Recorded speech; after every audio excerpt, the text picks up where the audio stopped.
ახალი მთავრობის 100 დღიან საქმიანობას ხელისუფლებისა და ოპოზიციის შემდეგ არასამთავრობო სექტორი შეაფასებს.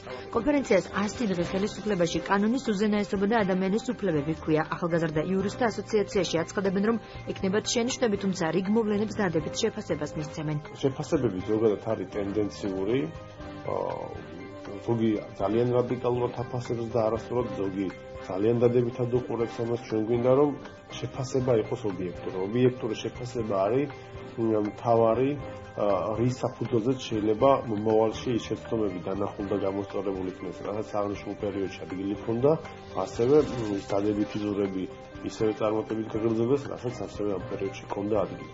ანუ პრობლემების გამოვლენა და დადებითი ტენდენციების ხაზგასმა არის აი ამ კონფერენციის მთავარი მიზანი. სამთავრობო გუნდის მიერ ინიცირებულ რეფორმებს ხვალ საიას გარდა კიდევ ორი ორგანიზაცია საერთაშორისო გამჭვირვალობა საქართველოს და სამართლიანი არჩევნებისა და დემოკრატიის საერთაშორისო საზოგადოება განიხილავს.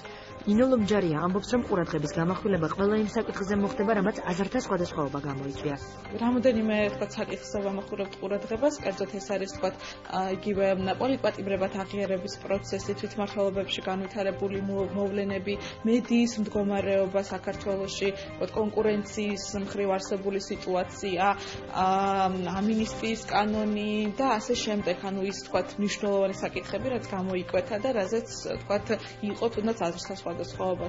რა ხარვეზებს ხედავს მესამე სექტორი და დადებითი და უარყოფითი მხარეები გამოიკვეთა ბოლო თვეების მანძილზე და რა ტენდენციები უნდა გაგრძელდეს. ამ საკითხებზე ხვალ შერატონ მეტეხილყაველში საკუთარი მოსაზრების გარდა მესამე სექტორი მოსაზრებებს და პასუხებს თავად ხელისუფლებისგან ელის.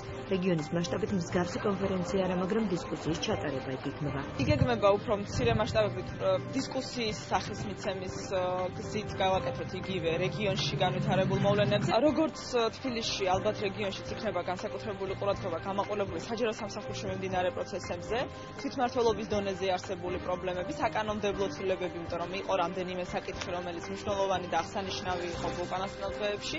არასამთავრობო სექტორის მიერ დაგეგმილ ღონისძიებაზე პრემიერ-მინისტრს, ხელისუფლების სამივე შტოსა და საპარლამენტო უმცირესობის წარმომადგენლებს ელოდებიან.